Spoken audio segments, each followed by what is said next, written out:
in the vast complex that is San Lorenzo in Florence, in Michelangelo's Laurentian Library vestibule, that is the staircase moving up into the library itself. Well, it's a whole room, including a staircase that moves up into the library. The staircase is broad and spills out into this room, which is itself quite small. It leaves almost no space in front of the staircase. The staircase has such a sense of momentum because it seems to literally, at least in its central aisle, to pour forward almost as if it's pools of liquid. We don't feel like the wall that's opposite it gives it enough room for it to continue, and it might actually, in this one, swamp us. Yeah, I was not at all prepared for how overwhelming the staircase would be in this space. It just fills it up. The staircase has two rectilinear aisles on either side, and they make the organic quality of the central piece feel even more round, even more liquid. The staircase is thought to be perhaps the very first freestanding staircase in architectural history. It's made out of the same cool gray stone that Brunelleschi had so often used in the previous century. Although the plan was to make it out of wood. Yeah, the original specs by Michelangelo were that these were to be made out of walnut, which would have matched very nicely the desks and the wood in the library above, seeming as if the library itself was somehow pouring out and down. And it would have warmed up the space a little bit more, I think. And, of course, the space is intensified not only because of the scale of the staircase in relationship to the cubic dimensions of the room, but also because of the wild structures that Michelangelo creates that surround the staircase. Yeah, the walls are... Well, are there walls? It's hard to find the walls because Michelangelo has covered them with various elements borrowed from classical antiquity but really transformed. It's described as mannerist architecture, and I think it makes sense to use that term because when we think about mannerism, we think about a flaunting of the rules. If anything, classical architecture has lots of rules about how things are used, which element goes where, what the proportions are.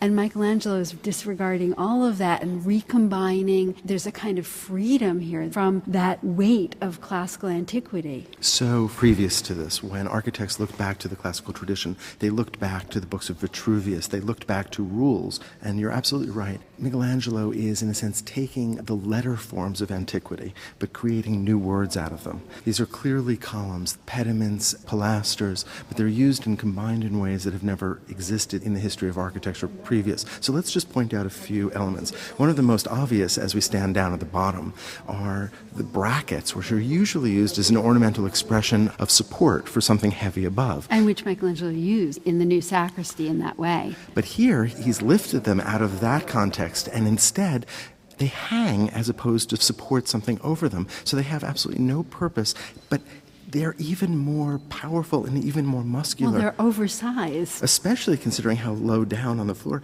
And so they are a clear signal to anybody walking into this room. Here's a vocabulary that is being reinvented, reused. And they're reset. They're sort of set back into the wall. And then we also notice other things like the pilasters that frame these blind windows on either side of the doorway, which taper downward and which have fluting only at the bottom. So the tapering downward is the sort of the oddest kind of reversal. The ancient Greeks often tapered upward in order to create the illusion of height. But here we have that reversal, and it is this very curious, willful reconfiguration. The columns are virtually freestanding, but are existing in niches as if they are sculpture. And I think that's a metaphor that's important for Michelangelo. He is first and foremost a sculptor, but he comes to architecture, and here frames architecture as if it were a figure, as if this were sculpture. But there are some very strange passages that result. Not only do we have a sense that they are decorative, when in fact studies have shown that those encased columns are actually structural, which is an unexpected flip.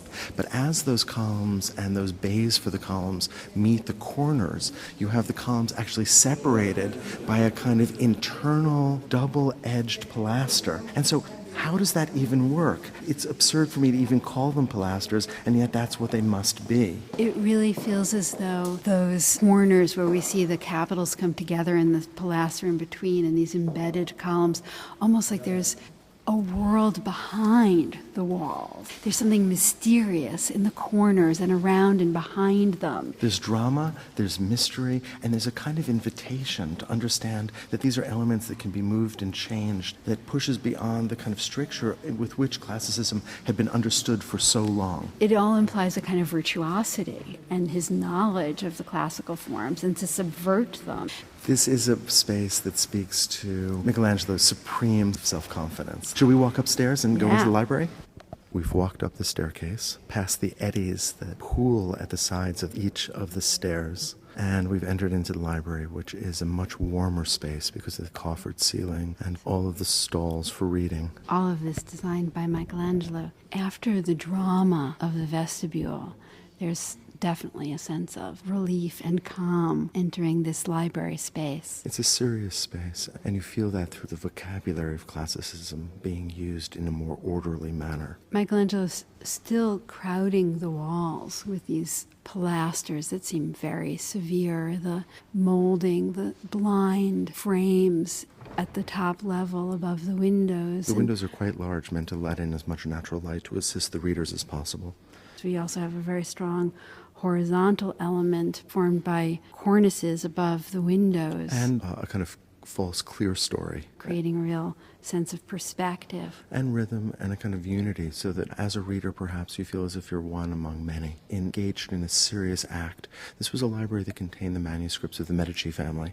It's sort of useful to remember that books were among the most precious objects that one could own. They weren't paperbacks. These were handmade objects. This is a room that really is a physical expression of the importance of learning in 15th and 16th century Florence. I can't imagine a better exemplar in the importance of the classical as only a point of origin, only a point of departure.